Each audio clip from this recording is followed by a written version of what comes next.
What are some of the top storylines heading into OTAs? We'll talk about it right here on Locked On Panthers.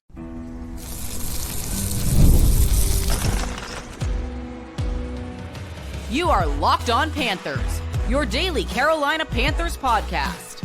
Part of the Locked On Podcast Network, your team every day. Welcome into another edition of the Locked On Panthers podcast, a part of the Locked On Podcast Network. I'm your host, as always, Julian Council, talking Carolina Panthers with you every Monday, Tuesday, Wednesday, Thursday, and yes, of course, Friday, your team every day. That's our motto here on the Locked On Podcast Network. Thanks for watching the show right here on YouTube and listening wherever you listen to your favorite podcast. Be sure to follow me, Julian Council, over on Twitter and Blue Sky at Julian Council, because I'm here on Fridays throughout the offseason answering your weekly Friday mailbag questions. All you got to do is either at me or DM me over on Twitter at Julian Council, or at me over on Blue Sky, also at Julian Council, to get your questions in for this week's edition of the weekly Friday mailbag right here on Locked On Panthers. OTAs beginning tomorrow for the Carolina Panthers. Going to be out there the next 2 weeks on the practice field 3 times. Then after that, going to have a couple of days of mandatory mini camp. They're scheduled to have 3, but they're probably going to have 2 of those. Then they'll have a 6-week break ahead of training camp here in late July here in Uptown Charlotte. So a couple of storylines I'm looking at heading into OTAs, which is going to get going on Tuesday, and just some things to monitor over the next couple of weeks. And understand this is a voluntary portion. So there were guys I expect that will all be there. Like, I don't think there's going to be any like real omissions from the roster that's not going to be there at OTAs. But if someone decides to not be there, it may or may not be that big of a deal. Certainly Eddie Pinheiro deciding to not go to OTAs last year was certainly a choice as a kicker, or somebody that you would not expect to skip the voluntary portion of the offseason. Understand it's still voluntary, but that's a spot, especially with the new kickoff rule. I don't know if they love that. And if we look at things right now, Eddie Pinheiro is still a free agent. Carolina did not re-sign him. He has not gotten the kind of deal apparently he was looking for as one of the most accurate kickers in the history of the NFL. His words, also a fact if you go look at the stats. So that's something to look at, but I don't think that there's going to be anybody really skipping out that will cause that many headlines. Now, if someone does, then maybe there will be big headlines there. But understand, voluntary. And as far as competitions go, they're really not going to get started until we get to the first 2 weeks of training camp. That's when you can really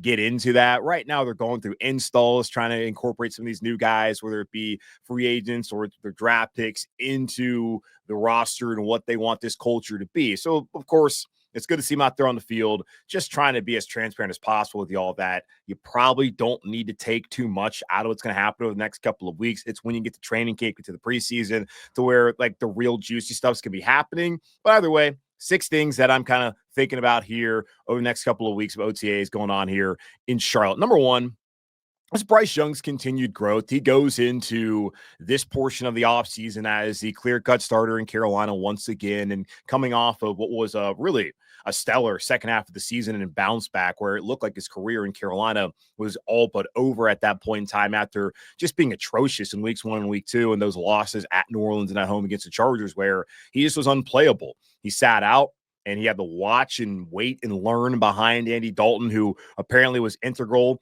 in getting Bryce Young to understand what it's like to be a franchise quarterback, how you're supposed to carry yourself in that locker room, and guys looking at you a certain way.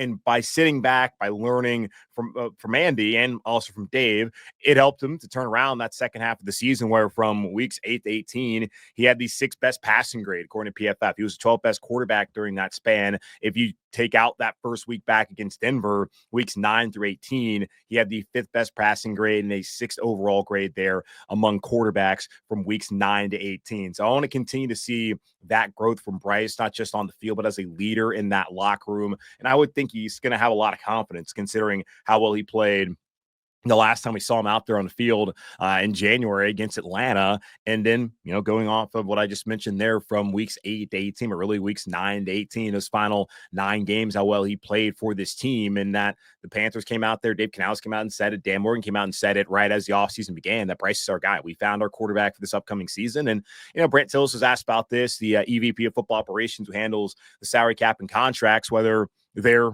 where they need to be as far as wanting to extend Bryce. And he said, we're not quite there yet. We have a plan for how things are going to go moving forward, just based off of the potential of something like that. But they still need to see it. And I still believe that Bryce needs to have a very strong season this upcoming year for the conversation about him getting a big-time extension next offseason to happen. At the very least, you would expect him to play well enough to have the fifth-year option and then get a fourth season, to where after that, as long as things continue to trend in the right direction, that maybe Carolina makes that major investment in him as their franchise quarterback. Right now, he's not their franchise quarterback. He's their starting quarterback. There's plenty of guys in the league who can be starting quarterbacks, not a lot of guys that can be franchise quarterbacks. So Bryce trending in the right direction as a franchise quarterback, but not there yet, and need to see how he performs over the next 17 games next in the fall, but really how he carries himself and how, of course, he is progressing this offseason, a critical offseason for him, just contractually, but also for the organization, to make sure that they truly have their guy and they're heading in the right direction and maybe can contend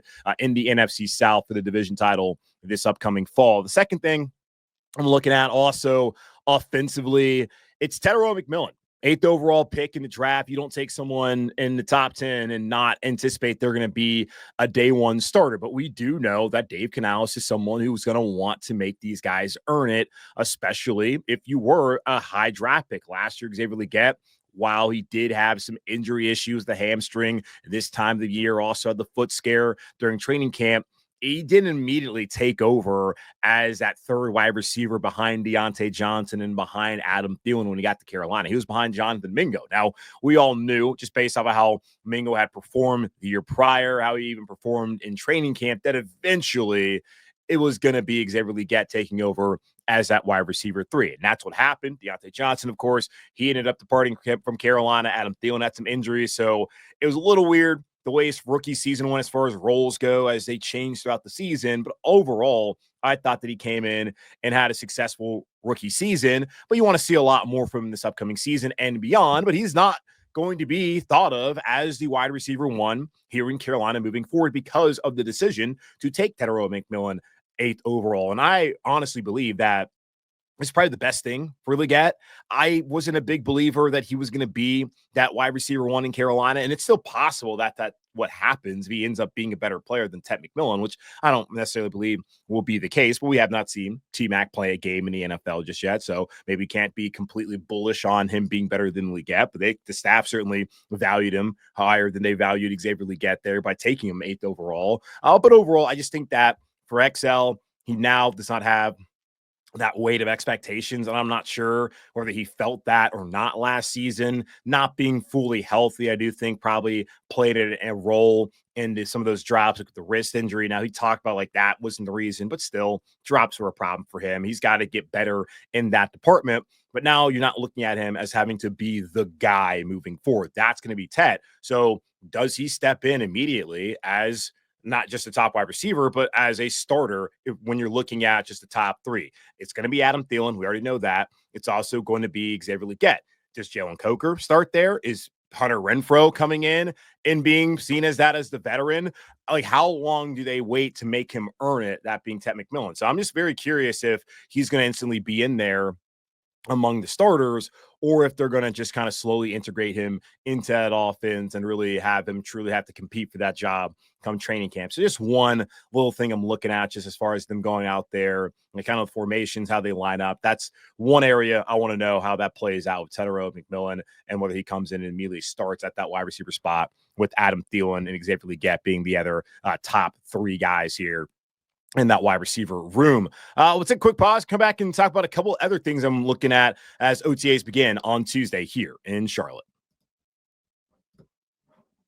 Ever check your bank account and wonder, where did all my money go? Between dining out, online shopping, and entertainment, it's easy to lose track. That's where Monarch Money comes in, your personal CFO, giving you full visibility and control over your finances. Monarch Money isn't just a budgeting app. It's a complete financial command center. You can track all your accounts, investments, and spending in one place. So you stop just managing your money and start building wealth. Take control of your finances with Monarch Money. Use code LOCKEDONNFL at monarchmoney.com for 50% off your first year. That's monarchmoney.com, code LOCKEDONNFL for half off your first year. Looking at some storylines as Panthers open up with their third phase of OTAs, organized team activities, on Tuesday here in Charlotte. And the next 2 weeks, they're going to have at least one, I think, open OTA as far as like just media being out there and getting to talk to Canals. I'll not be out there, but we'll go over some of the things that are said by some of the players and from Dave as well whenever he addresses the media over the next 2 weeks. And then after that, they'll have mandatory minicamp. We'll speak to the media both those days. Will be open to them. Maybe I'll make it out there around that time, but excited that they're back out there on the field and are one step closer to being out for the regular season and toe meeting leather in September. Week 1, of course, on the road down in Jacksonville. But the third thing we're looking at as far as storylines heading into OTAs, how does this center rotation go? Again, not true competition happening right now, but I am really curious how they're at least viewing it right now in terms of who their starting center is. As we all know, Austin Corbett started the first 5 games last season as a starting center, played well there, went down with that injury in week 5 against Chicago. Then Brady Christensen took over for a couple of weeks. And then once Ike Ekwonu was injured, they moved Christensen to left tackle. Cade Mays, who had been cut from the roster and was on a Giants practice squad, he gets signed off the practice squad, brought back here to Carolina, and then he ends up starting the final, I think, 8-9 games of last year and was clearly their guy even once Icky was healthy. They stuck with him instead of going to Brady, who's been able to play all over the offensive line during his first 4 seasons in Carolina, and glad to see that he's back here again, and curious how he factors into all of this, because right now I think it's a fair assumption that Austin Corbett and Cade Mays would be the top 2 options at that center position, and that Brady Christensen will continue to be that 6th offensive lineman this upcoming season. Is it possible that he has a chance at being the starter? Maybe, and we'll see. And I'm hopeful that someone will ask what that's going to look like, and I'm sure there'll be observations from guys like Mike Kay and Joe Person who will be out there over the next couple of weeks looking at OTAs to see how that rotation is going. But I mean, Cade is still a young guy and pretty cheap. Now they got Austin back cheap as well. But you think that if they could have Cade Mays earn that spot, him and Bryce both being young guys, and they were in the same draft class as well, that could be your quarterback center pairing for a long time here. And it's very important for that continuity of that communication that you get from both those players, both those positions. So I don't know if that's necessarily my preference. I'm not really rooting for either one of those guys as far as Corbett or Cade or even maybe Brady to be the starting center. I just think for the organization, that may be best thing for them just long term if it ends up being Cade Mays. Also could be great for them to have Austin Corbett, who we go back to a couple of years ago when he played and started every game until tearing his ACL in week 18 down there in New Orleans. He was arguably their best offensive lineman. It was either him or Taylor Moton that year, who were the best offensive lineman on that Panthers roster in 2022. He has not been healthy the last couple of years, but if he is healthy and able to step in there, win this job, I think that the center position is in good hands with him and not with Cade Mays. I mean, Cade, it'd be in good hands with him, but it'll also be in good hands with Austin Corbett. So I don't think they're in a bad situation at all when looking at that center spot and having that veteran, which I do think was a big piece of what they wanted to do last year, where they were looking at Lloyd Cushenberry, who ended up signing in Tennessee. They wanted to find a veteran to play that center position. And Austin talked about his coach back in Nevada. I had told him way back in college that he likely in the NFL was going to end up being a center. And that happened. Although it was a brief amount of time for him last year before that injury. So that was the plan they had a year ago, and plans change, as we saw. Is that now the plan that they have heading into the season, or are they looking at the younger guy who, according to PFF, that being Cade Mays, played better at that center spot, even though it was a larger sample size that they had, which kind of shows you a lot. So we'll see how that rotation goes and whether Brady is going to be a part of that, with Austin Corbett and Cade Mays being the primary guys, I would believe, vying for the starting center position here in Carolina. And that competition really going to begin once we get to training camp later on this summer. Fourth thing, which I actually do believe is a true competition right now, is kicker. Matthew Wright, Ryan Fitzgerald, the only 2 kickers on the roster right now. Wright has been in Carolina before, had to fill in a couple of years ago at the end of the season, I believe, for Eddie Pinheiro. And then he's been around the NFL for a couple of teams. It seems like I have a bigger leg, which I do think is the big reason why Eddie Pinheiro is no longer here. And also, I just think that from things I've been told, this front office isn't really trying to value kickers at the kind of money that you see guys like Harrison Butker getting. Now, hell, if Harrison Butker was on the Panthers, and we don't really have to rehash whether that was a bad decision or not, but like you had a kicker of that caliber, I'm going to believe they're going to spend the money. Like, it would be crazy to not want to keep one of the best kickers in the NFL, even though, past regimes here in Carolina have decided to do that with both Butker and, of course, Graham Gano. But again, we're not going to rehash that on today's show. But the kicker competition, the controversy, as I like to call it sometimes, that is something that I do think does matter right now. You want to make sure that you're in a good spot there to where you want to be able to add an option. And if you wait late in the season, like I know Carolina's done a good job the last couple of years when they've had some concerns there at the kicker spot by getting Zane Gonzalez, who came in and was solid for them. Same case of Eddie Pinheiro. I would like for them to not be in that situation come August where you're in a preseason, your guys missed some kicks, and you're not so sure what you're going to do, because then you end up with a guy like Ryan Santoso early on in the first couple of weeks. And, it's like, this is not what you want. So Fitzgerald would certainly be, if I had a preference, would be the guy I'd like to see end up being the kicker in Carolina, just based off of what he did the last 2 seasons at FSU, but especially last year where he was their offense, and the 50+ yarders that he nailed, I think is a big reason, again, why they preferred to have him, and not at a lot of money, of course, as a UDFA, opposed to wanting to spend big on Eddie Pinheiro, who does not have that big leg, even if he is accurate. So Fitzgerald and Wright, both of those guys have to prove their worth. And there's guys as well who are here who may not show you, or Carolina rather, what they want to see out of them, and they move on from them. So there's going to still be roster churn. So I do think, as far as kicker goes, that's going to matter this time of the year, as they want to make sure when they head into that 6-week break that they feel good about who they have there on the roster, whether it be Fitzgerald sticking around or whether it be Matthew Wright sticking around. Either way, I do think that competition is going to go right now, and it will be ongoing in the training camp, whether it's those two or if there's another combination of kickers here once training camp gets going at the end of July. But let's take another quick pause. I'll come back and I'll discuss 2 more things I'm looking at as we start off OTAs here in Charlotte for the Carolina Panthers on Tuesday.